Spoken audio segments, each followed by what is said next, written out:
नमस्कार छात्रों। तो ये देख रहे हैं ओरिजिनल नोटिफिकेशन यूपीएसआई का। तो देखेंगे बच्चे इसमें क्या खास बात है। तो देखते हैं उपनिरीक्षक नागरिक पुलिस एवं समकक्ष पदों पर सीधी भर्ती 2025। काफी समय से हमारे छात्र इंतजार कर रहे थे इस परीक्षा का। नोटिफिकेशन का इंतजार खत्म हुआ, अब परीक्षा के लिए धुआंधार तैयारी करना शुरू कर दीजिए। एक खास बात बताऊंगा, जो बच्चे हमारे उत्तर प्रदेश पुलिस में सिलेक्शन नहीं ले सके किसी कारणवश, तो लग जाइए एकदम से पूरी तरीके से और ले लीजिएगा। आपका इंतजार कर रही थी यूपीएसआई। ध्यान दीजिएगा बच्चे। तो सबसे पहले खास बात क्या होती है वो मैं बताऊंगा कि टोटल पद है इसके 4242। आपको पता अनारक्षित और ये सब अलग अलग कैटेगरी वाइज दिए हैं। जो बहुत महत्वपूर्ण बात होगी वो मैं आपको यहाँ पर जिक्र करता हुआ चलूंगा। यहाँ प्लाटून कमांडर ये रिजर्व वैकेंसी होती है 135 है। यहाँ भी ये प्लाटून निरीक्षक रिजर्व वैकेंसी 60 है। यहाँ 106 है, ये महिला अभ्यर्थियों के लिए है। साथ ही साथ प्यारे छात्रों, एक बहुत ही महत्वपूर्ण जानकारी बताऊंगा कि ऑनलाइन आवेदन करने की तिथि 12/8/2025 ऑनलाइन शुरू हो चुका है और 11/9/2025 तक इसकी रहेगी। आवेदन शुल्क जमा करने की तिथि जो है तुरंत का तुरंत होगा और 11 सितंबर 2025 तक रहेगा। जमा किए गए शुल्क आपने देखा 13/9/2025 तक फाइनल शुल्क सबमिट कर सकते हैं। इसके पश्चात हमारे बच्चे देखिएगा, खास विज्ञप्ति पदों पर चयन आरक्षण नीति दृष्टिगत रखते हुए एट लास्ट पदों की संख्या इसमें घटाई अथवा बढ़ाई जा सकती है, और घटती तो है नहीं, हमेशा बढ़ती ही है। अगर बढ़ेगी तो बढ़ सकती है। खासतौर से शैक्षिक अर्हता की बात करूंगा तो भारत में विधि द्वारा स्थापित किसी भी सरकारी अर्ध सरकारी मान्यता प्राप्त उसकी समकक्ष अर्हता हो तो यहाँ स्नातक मांगा गया है। किसी भी स्ट्रीम से हो, नो प्रॉब्लम। आयु सीमा की अधिमान्य अर्हताएं, जो अधिमान्य अर्हताएं हैं उसके बारे में बात करूंगा कि अधिमान्य अर्हता कोई अंक नहीं होगी, बल्कि 2 या 2 से अधिक अभ्यर्थियों के बराबर अंक प्राप्त करने की दशा में अधिमान्य अर्हता के अभ्यर्थियों को प्रस्तर 3.4 के अधीन वरीयता प्रदान की जाएगी। ये नियमावली दे दी गई है, तो उस नियमावली के अधीन अगर आप आएंगे तो आपको ये अर्हता मिल जाएगी। आयु के विषय की बात करूंगा प्यारे बच्चों, तो विज्ञप्ति पदों की नियमावली यथा संशोधित अनुसार के लिए यह आवश्यक है। उपनिरीक्षक नागरिक पुलिस महिला बटालियन हेतु महिला उपनिरीक्षक नागरिक पुलिस के पदों हेतु ये अभ्यर्थी दिनांक 1/7/2025 को 21 वर्ष की आयु प्राप्त कर ली हो, 28 वर्ष की आयु प्राप्त ना की हो, तो 21 से 28 वर्ष का आपका ये। ऐसे ही रिजर्व अभ्यर्थी, यहाँ पर देखिए अभ्यर्थियों ने दिनांक 1/7/2025 को 21 वर्ष की आयु प्राप्त कर ली हो और 28 वर्ष ना हो। खास बात क्या है कि 1 जुलाई 2025 से आयु की गणना की जानी है। परंतु यह है कि भर्ती में आयु छूट दिए जाने हेतु उत्तर प्रदेश शासन की शासनादेश संख्या 97/2187/6 और ये दिनांक 26/5/2025 के क्रम में मात्र इस भर्ती हेतु निर्धारित आयु सीमा में सभी वर्गों के अभ्यर्थियों के लिए अपवाद स्वरूप एक बार के लिए 3 वर्ष की छूट दी जाएगी। तो ये जो 25 और 3 28 हो गया, आपका पता चल गया। अब 28 और 3 कर लीजिएगा। जो अभ्यर्थी ओबीसी के हैं उनको 3 अतिरिक्त वर्ष और मिल जाएंगे, तो आप इसमें ऐड कर लीजिएगा। जनरल अभ्यर्थी हैं उनको भी 3 वर्ष का छूट मिल जाएगा, तो आप समझ गए होंगे कि ये छूट 3 वर्ष की अतिरिक्त मिल रही है। तो इस छूट के बाद में आप कवर करेंगे। हाँ देखिए, सामान्य श्रेणी अधिकतम आयु सीमा में छूट 3 वर्ष की है। कब से? 2/7/1994 डेट सबमिशन किया गया है। मैंने बताया ये ओरिजिनल नोटिफिकेशन है। वीडियो को जरूर एक बार पूरा देखें, उसके बाद ही आवेदन करें ताकि कोई भी भूल ना हो। यहाँ दिया है कब से, तो 2 जुलाई 1994 और कब तक? 1/7/2004। ये इसके बीच में उसका अगर जन्म है अब यहाँ देखिए उप निरीक्षक महिला नागरिक के लिए, यह प्लाटून कमांडर के लिए। ऐसे ही आप देखेंगे अनुसूचित जनजाति के लिए 5 वर्ष प्लस 3 वर्ष, जो 5 वर्ष जनजाति को छूट मिलती थी, अनुसूचित जाति को 5 वर्ष प्लस 3 वर्ष ये छूट दे दी गई। अब यहाँ देखिए श्रेणी है अधिकतम आयु सीमा में छूट अन्य पिछड़ा वर्ग के लिए 5 वर्ष प्लस 3 वर्ष, अर्थात 2 जुलाई 1989 से 1 जुलाई 2004 के बीच इसका जन्म हुआ है तो आवेदन कर सकते हैं। ऐसे ही यहाँ देखेंगे बच्चे, एक परेशान करने वाला जंतु आ गया, पूरा वीडियो इसने खराब कर दिया। तो हमारे बच्चे देखिए कंटिन्यू करते हैं, एक छोटा सा जंतु आ गया था, वो डिस्टर्ब कर दिया, कोई बात नहीं, हम लोग पहुंचते हैं। अधिमान्य अर्हता हो गई थी, इसके बाद आयु सीमा अपना चल रहा था। आयु सीमा आपने देख लिया, अधिकतम 3 वर्ष का छूट रह जाएगा। तो ये जो छूट रहेगा इसका बेनिफिट लीजिएगा भाई। यहाँ वैवाहिक परिस्थिति स्पष्ट करिएगा, जिसकी 1 से अधिक पत्नियां जीवित हो ऐसा या ऐसी व्यक्ति पात्र नहीं होंगे। तो इसमें आप शारीरिक स्वस्थता के लिए देखिएगा मापदंड है कुछ। तो शारीरिक स्वस्थता के लिए आपने देखा किसी अभ्यर्थी को सेवा में किसी पद पर तब तक नियुक्त नहीं किया जाएगा जब तक कि वह मानसिक और शारीरिक दृष्टि से स्वस्थ ना हो। आगे आपने देखा भर्ती की प्रक्रिया जो होगी, उप निरीक्षक नागरिक पुलिस महिला और पुरुष तथा बटालियन में महिला उप निरीक्षक नागरिक पुलिस सभी के लिए जो नियमावली है इसको सही से पढ़ लें, समझ लें, सीख लें। लिखित परीक्षा का आपको पता है, लिखित परीक्षा आपका नियमानुसार जो भी है अधीनस्थ अधिकारी सेवा नियमावली 2015 यथा संशोधन प्रथम संशोधन तक तथा उत्तर प्रदेश विशेष सुरक्षा बल नियमावली के अधीन हो जाएगी। यहाँ दिया है क्रम संख्या, सेक्शन, विषय, प्रश्नों की संख्या, अधिकतम अंक, वो सारा सब कुछ दे रखा है। सामान्य हिंदी प्रश्न होंगे 40, 100 अंकों के होंगे। सेक्शन सेकंड होगा मूल विधि, समाधान, सामान्य ज्ञान, बहुत महत्वपूर्ण है, 40 क्वेश्चन होंगे। सेक्शन 3 संख्यात्मक एवं मानसिक योग्यता परीक्षा 40 अंक, मानसिक अभिरुचि परीक्षा, बुद्धिलब्ध परीक्षा, तार्किक परीक्षा 40 अंक। कुछ बच्चे भूलवश क्या सोचते हैं कि इसमें गणित नहीं आएगा, तो बेटा संख्यात्मक एवं मानसिक योग्यता में गणित ही है। इस तरीके से आपका जो पूरा पेपर रहेगा तो वो 400 अंक का रहेगा। टोटल प्रश्न होंगे 160 प्रश्न। आगे बढ़ते हुए हम लोग चलते हैं, देखते हैं और कुछ खास बातें जिसमें महत्वपूर्ण जो भी बातें हैं उन पर हम चर्चा कर रहे हैं। उन महत्वपूर्ण बातों के चलते आप देखिएगा एक एक चीज, अभिलेखों की समीक्षा एवं शारीरिक परीक्षा, ये सारी नियमावली उसी की रहेगी। इसके अलावा शारीरिक मानक परीक्षण, ये खास तौर से समझिएगा कि पुरुष अभ्यर्थियों के लिए न्यूनतम शारीरिक मानक निम्नवत है। ऊंचाई सामान्य पिछड़े वर्ग और अनुसूचित जातियों के पुरुषों के लिए 168 सेंटीमीटर, 168 सेंटीमीटर लंबाई होनी आवश्यक है।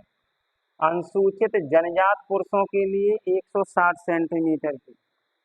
सामान्य अन्य पिछड़े वर्गों के लिए तो यहाँ आपने देख लिया कि सामान्य और आपने देखा अन्य पिछड़े वर्गों और अनुसूचित जातियों के अभ्यर्थियों के लिए न्यूनतम सीने की जो माप होगी 79 सेंटीमीटर होगी बिना फुलाए, और फुलाने के बाद होगी 84 सेंटीमीटर। वहीं अनुसूचित जनजाति वाले के लिए 77 सेंटीमीटर बिना फुलाए और 82 सेंटीमीटर बच्चों होगी फुला के। तो जो भी यहाँ आप देख रहे हैं महिला अभ्यर्थियों के लिए न्यूनतम ऊंचाई 152 सेंटीमीटर होगी। 152 सेंटीमीटर न्यूनतम ऊंचाई अगर जिस महिला अभ्यर्थी की है तो वो आवेदन कर सकते हैं। बड़ा अच्छा मानक है इसका। अनुसूचित जनजातियों की महिलाओं के लिए 147 सेंटीमीटर ही, महिला अभ्यर्थियों के लिए न्यूनतम 40 किलोग्राम वजन है। सीने की माप की महिला अभ्यर्थियों के लिए कोई आवश्यक नहीं है। अभिलेखों की समीक्षा एवं शारीरिक मानक परीक्षण की विस्तृत प्रक्रिया का निर्धारण बोर्ड द्वारा किया जाएगा। नंबर 4 में दिया, यदि कोई अभ्यर्थी शारीरिक मानक परीक्षण से असंतुष्ट है तो वह परीक्षण के ठीक पश्चात उसी दिन वही आपत्ति दाखिल कर सकता है। मान लो आपकी लंबाई आपके अनुसार 167 है और वहां पर नहीं की गई किसी तरीके से, तो वहां अपना अपील करके ये करवा सकते हो जब चयन हो जाए। शारीरिक दक्षता परीक्षण, अभिलेखों की समीक्षा एवं शारीरिक और मानक परीक्षण में सफल पाए गए अभ्यर्थी इस शारीरिक दक्षता परीक्षा में अहर होने के लिए पूर्व अभ्यर्थियों ही 4.8 लगभग 5 किलोमीटर में 200 मीटर कम की दौड़ होगी और 28 मिनट पूरी करनी पड़ेगी। वहीं पर महिला अभ्यर्थियों के लिए 2.4 अर्थात 2.5 किलोमीटर में 100 मीटर कम की दौड़ 16 मिनट में पूरी करनी होगी। मेरे प्यारे छात्रों, इस आधार पर आपको मैंने कुछ शारीरिक मापदंड के विषय में सब कुछ जानकारी देने की कोशिश की है। शारीरिक दक्षता परीक्षण इस आधार पर आपका हो गया। चयन तथा अंतिम योग्यता सूची में आपका नाम आ जाने के पश्चात ही ये सब कुछ संभव होगा। इसके पश्चात आपने देखा ये टिप्पणी आरक्षण श्रेणी आयु सीमा में छूट, ये हम चर्चा कर चुके हैं कि आयु सीमा में जो छूट मिलनी है वो 3 वर्ष की अतिरिक्त छूट है। रिजर्वेशन के बाद में छूट है, 3 वर्ष एक्स्ट्रा आपको मिलने मिला। आगे की बात बताऊंगा बच्चे हम आपको। यहाँ देखिएगा, अनुसूचित जाति परसेंटेज 21, सुसंगत, अधिकतम आयु सीमा में छूट 5 वर्ष, प्रमाण पत्र जाति प्रमाण पत्र प्रारूप 1। तो ये जो परसेंटेज दिया गया है ये रिजर्वेशन का परसेंटेज दिया गया है। अनुसूचित जाति के बच्चे 21% रिजर्व सीटें होंगी उनकी, इसमें अन्य किसी भी श्रेणी के उम्मीदवार का चयन नहीं होगा। 21% टोटल अनुसूचित जाति के होंगे। अधिकतम छूट उसकी 5 वर्ष है, आपने देख लिया।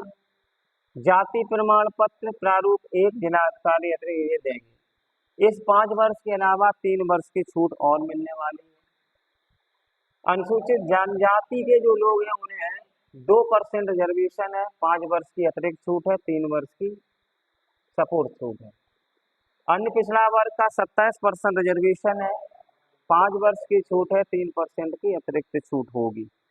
इस आधार पर आपने देखा कि यहाँ जो प्रमाण पत्र देने वाले सक्षम अपराधिकारी, जिलाधिकारी, अतिरिक्त जिलाधिकारी, सभी के लिए वही सेम पैटर्न है। तो आप लोग प्रमाण पत्र अगर नहीं बना है पहले से तो बनवा लीजिएगा फटाफट और आवेदन बहुत जल्द करिएगा।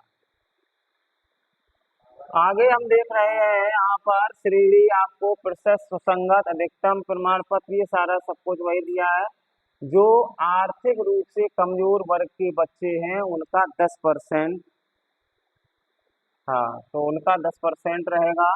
EWS प्रमाण पत्र में चाहिए जिलाधिकारी के और अतिरिक्त जिलाधिकारी, सिटी मजिस्ट्रेट, तहसील से आप बनवा लीजिएगा,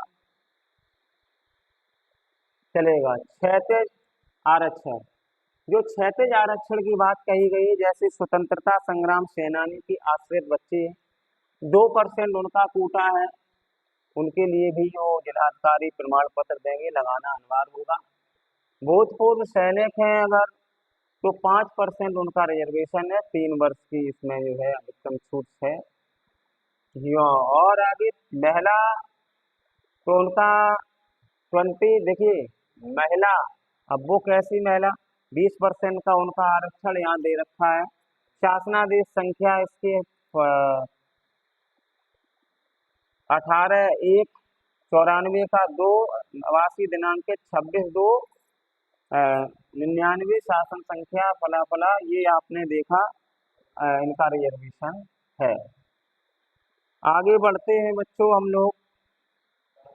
भूतपूर्व सैनिकों का है शासन के, देखो भूतपूर्व सैनिक कैसे, जो स्वयं स्वयं जॉब में जिन्होंने भूतपूर्व सैनिकों की आयु सेना में की गई सेवा अवधि को उनकी वास्तविक आयु से घटाने पर निर्धारित आयु सीमा से 3 वर्ष से अधिक नहीं होनी चाहिए।